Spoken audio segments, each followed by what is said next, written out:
Donc ici, on a de l'air qui passe à 2 mètres secondes.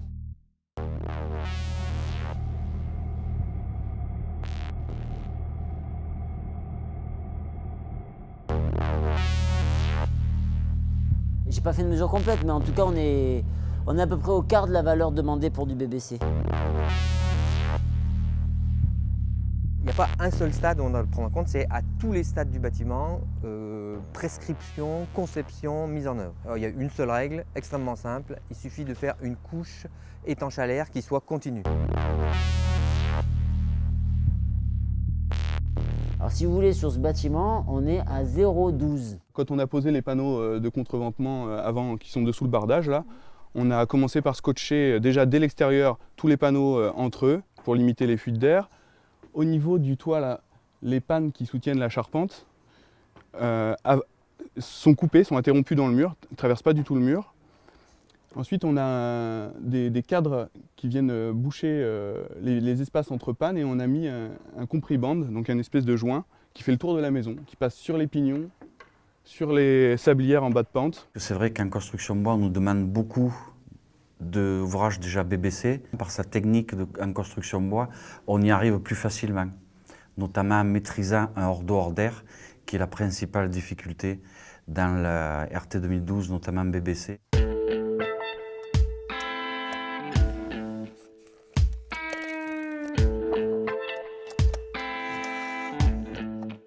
La réglementation thermique 2012 qui sera applicable pour l'individuel à partir de 2013 seulement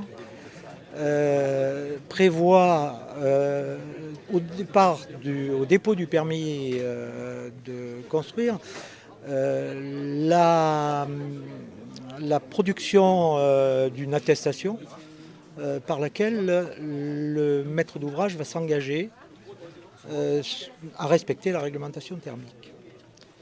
Sur ces bases-là, le permis sera forcément débloqué.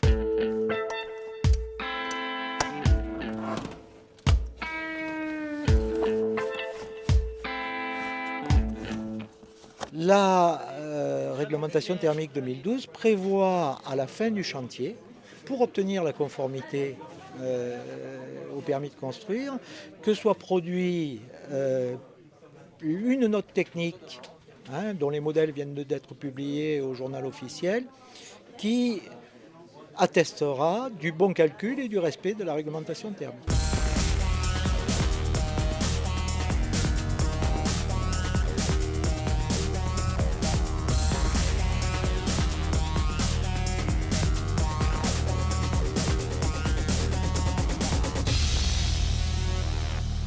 Un test de perméabilité à la porte soufflante, c'est une procédure qui permet de mettre le bâtiment en dépression pour mesurer et quantifier les débits de fuite et faire la recherche de fuite d'air des bâtiments.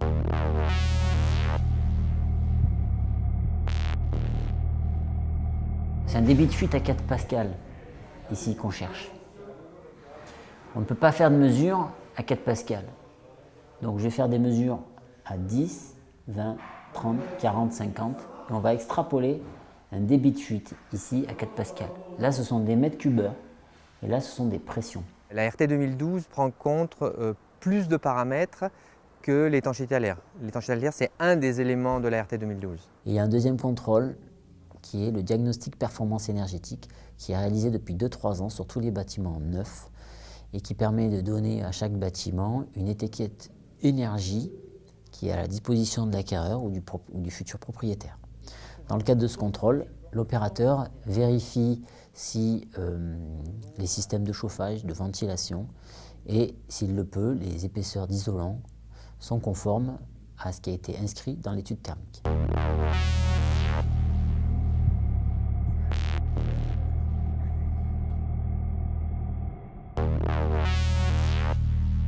Moi, je ne connais pas à ce jour comment va s'opérer véritablement le contrôle in fine. Simplement, je pense qu'il sera de façon aléatoire et que là, ça peut amener quelques dérives. Simplement, nous allons nous attacher à obtenir une certitude de résultat puisque les prêts verts sont des prêts bonifiés et que si les résultats escomptés ne sont pas au rendez-vous, le prêt vert peut être requalifié. Il y a plusieurs niveaux de responsabilité. Il y a la responsabilité qui peut être liée à la conception du bâtiment, par exemple la mise en place d'un trop grand nombre de coulissants ou d'appareils qui peuvent amener de l'air dans le bâtiment. Donc là, c'est difficile en effet de corriger, puisque ces éléments-là, il faudrait les remplacer entièrement et des fois, ce n'est pas possible. Et ensuite, il y a des défauts de mise en œuvre. Alors, qui vont dépendre selon la nature de la conception de la barrière étanche. Savoir si c'est un frein vapeur, un enduit sur gros œuvre ou une étanchéité à l'air sur le parement intérieur, c'est-à-dire le BA13. Il faut savoir également que la garantie décennale est une garantie qui commence à courir, à partir. Son point de départ, c'est la réception de l'ouvrage. Et une réception sans réserve, bien sûr. Les essais qui sont faits auparavant, c'est avant réception. Bon. S'il y a un problème avant réception, il est vrai que là, les entreprises vont avoir le devoir de retrouver, de voir où ça fuit, je dirais, et de réparer. Quand bien même, il a été avancé que ça pourrait être pris dans le cadre de la garantie décennale. Mais ça, je mets un gros point d'interrogation là-dessus. L'avenir le dira, parce qu'on est aussi dans une grosse incertitude. Nous, en tant que chambre de métier, on encourage toutes les entreprises artisanales à se certifier. On ne connaît pas aujourd'hui l'impact que pourrait avoir pour un maître d'ouvrage l'utilisation d'entreprises non certifiées, en particulier dans l'obtention de prêts.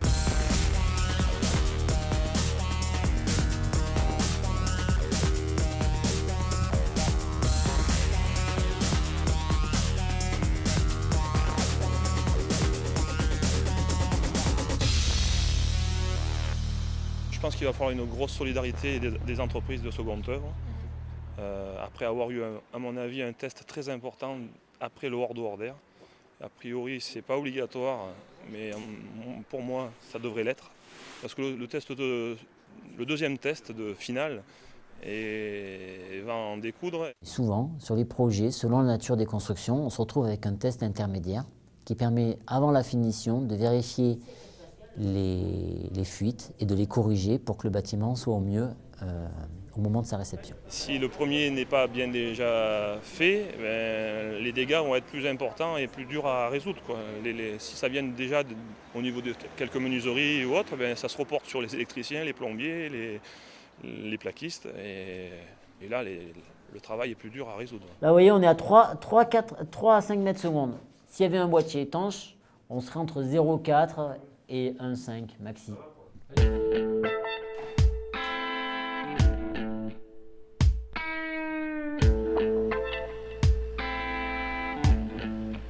Le client a pris l'option de faire un test d'étanchéité à l'air intermédiaire pour savoir où on en était de l'efficacité, quoi. Donc il s'est avéré que tout semblait tout à fait correct. Les menuiseries de grande qualité étaient parfaites. Le seul problème, c'est la liaison entre les menuiseries et les murs. Enfin bon, ça, je pense qu'il y a un petit effort à faire de ce côté-là. Il ne faut pas employer les matériaux qu'on utilisait jusqu'à maintenant. C'est des joints qui ne valent rien. Maintenant, il y a des matériaux tout à fait adaptés.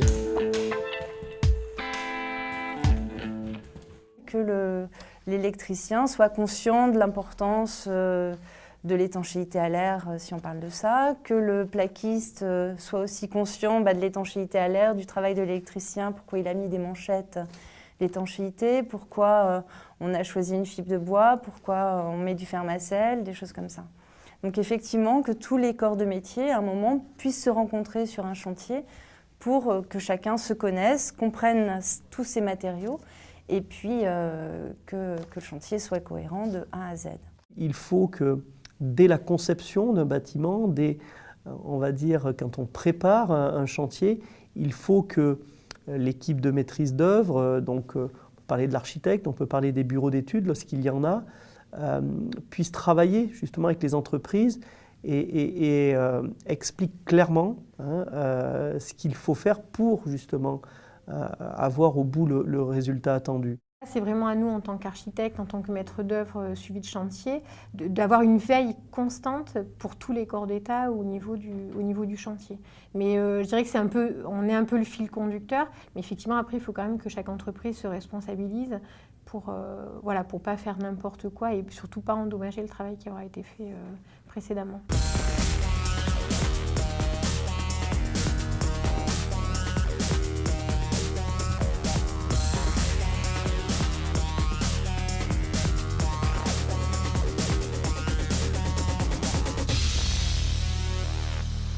Je pense que, de fait, on s'aperçoit qu'on a besoin des autres corps de métier bien formés pour avoir une offre globale cohérente. Parce que si nous, on essaye de faire au mieux pour avoir une isolation performante, il faut aussi que l'électricien connaisse les bons procédés, il faut qu'il y ait une bonne étanchéité au niveau de ses gaines, il faut que le menuisier aussi prenne soin au moment de faire les joints des menuiseries à ce qu'il n'y ait pas de fuite d'air avec les bons matériaux. Donc le B à bas, c'est la formation. Il faut absolument que les confrères se forment. Ça prend du temps, c'est vrai qu'on n'a pas tous le temps, mais il faut le faire. Il y aura beaucoup de nouveaux matériaux, mais après, voilà, il y a la formation. La première fois, on le découvre, donc il faut apprendre à s'en servir. Avec les aléas que ça entraîne, forcément, et c'est pas toujours bien fait du premier coup. Et ça, oui, c'est une formation qu'il faut qu'il soit continue, quoi. Il faut qu'il y ait un gros travail là-dessus, je pense. On a des financements aussi que l'on peut mobiliser sur l'aspect formation. Les entreprises cotisent pour leur formation continue. Donc, dans les organisations professionnelles, on mobilise donc leur fonds d'assurance formation pour se former à ces nouvelles techniques. On peut parler des formations FIBAT qui sont donc, on va dire, un petit peu la porte d'entrée par rapport à ces problématiques. Il y a même des financements spécifiques où l'entreprise, non seulement sa formation est prise en charge, mais en plus, le temps passé en formation est également pris en charge. La formation, il faut qu'elle soit du simple ouvrier qui a juste son CAP, à l'entrepreneur, à l'architecte qui a fait des grandes études. Après, à chacun son niveau, la formation est différente, mais ce qui serait bien, c'est qu'il y ait des formations, et comme tout au long d'une carrière, ce serait l'idéal. Mais pour l'instant, c'est peut-être qu'un idéal. Personne ne doit rester sur le bord de la route. Ce qui veut dire que lorsque nous avons passé au crible l'ensemble des formations, nous sommes partis du CAP jusqu'au diplôme d'ingénieur. Et l'objectif pour nous, même si ce n'était pas le comité de filière inhérent à l'éco-construction ou à la RT 2012, l'objectif pour nous était de dire quelqu'un qui vient en CAP, dès lors qu'il a la possibilité, à tous les sens du terme, doit pouvoir, s'il le désire, peut-être un jour, accéder au diplôme d'ingénieur.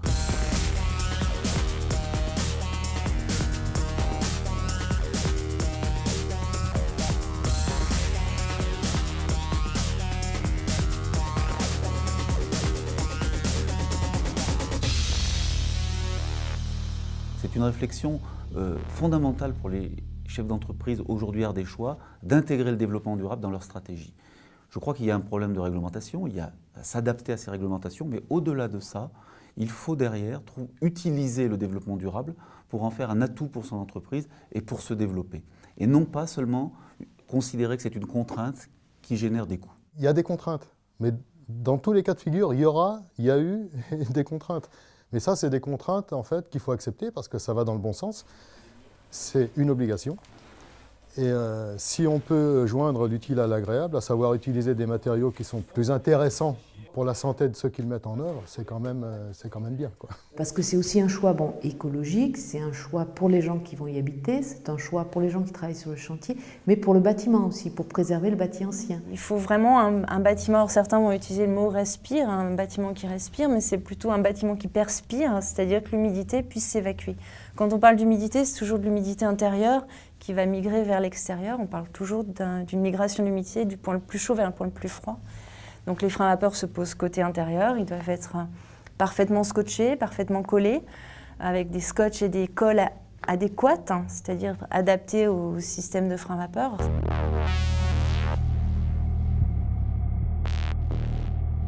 On est dans un bâtiment en rénovation sur Vallon-Pont d'Arc.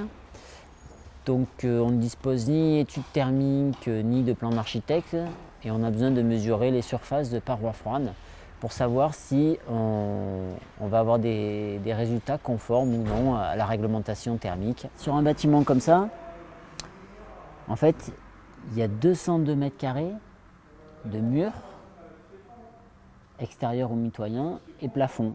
Or, nous, dans le calcul, on va prendre en compte que les parois froides, donc hors murs mitoyens, donc on est à 113 mètres carrés. Alors, lorsqu'on fait une recherche de fuite, on met le bâtiment en surpression ou en dépression. Là, on est en dépression à 50 pascal. Sur ce bâtiment, à 50 pascal, on perd 2200 mètres cubes heure. S'il était BBC, il devrait se situer entre 400 et 500 mètres cubes heure.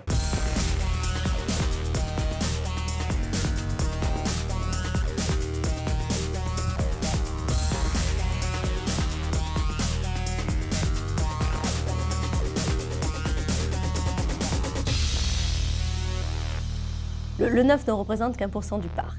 Donc toute l'ambition que l'on a et l'enjeu se retrouve bien évidemment sur la rénovation. On l'a vu en Ardèche méridionale, on a un parc qui est relativement âgé puisqu'on a 40% des bâtiments qui ont plus de 60 ans, donc un parc très âgé et très individualisé puisqu'on a 75% du logement en Ardèche méridionale qui est de la maison individuelle. Si on veut atteindre les objectifs mais plus généraux du Grenelle, il faut s'attaquer à la rénovation. Forcément, la RT 2012 concernera à un moment donné la rénovation. Et puis, on nous annonce déjà une réglementation thermique 2020. Donc je crois qu'aujourd'hui, on est en route pour que ces réglementations évoluent et donc les entreprises doivent absolument anticiper. Mais moi, je ne vois pas de différence entre la rénovation et le neuf. Si on fait un chantier de rénovation, c'est complètement idiot de le faire si on ne prend pas en compte la performance énergétique. Ce sera pour recommencer dans quelques années. Donc c'est le conseil qu'on doit systématiquement apporter au client. Après, le client fait ce qu'il veut. Mais c'est souvent une demande du client.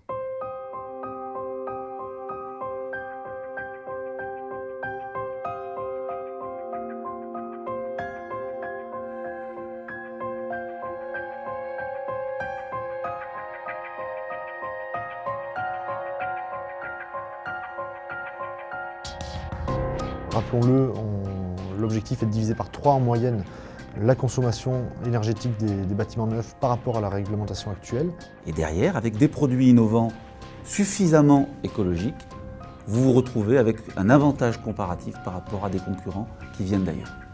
La meilleure des énergies renouvelables est celle que l'on ne consomme pas.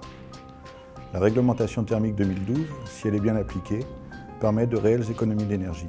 Les outils que l'on peut mettre en place existent, les groupements peuvent se constituer, on peut faire de la co-traitance, donc bref, aujourd'hui on sent qu'effectivement les choses sont en train de changer. Oui, après c'est une question de volonté, puis de motivation, et en fait de mettre les moyens qui vont en face, donc se former, s'initier bien sûr et former toute l'équipe qui nous entoure.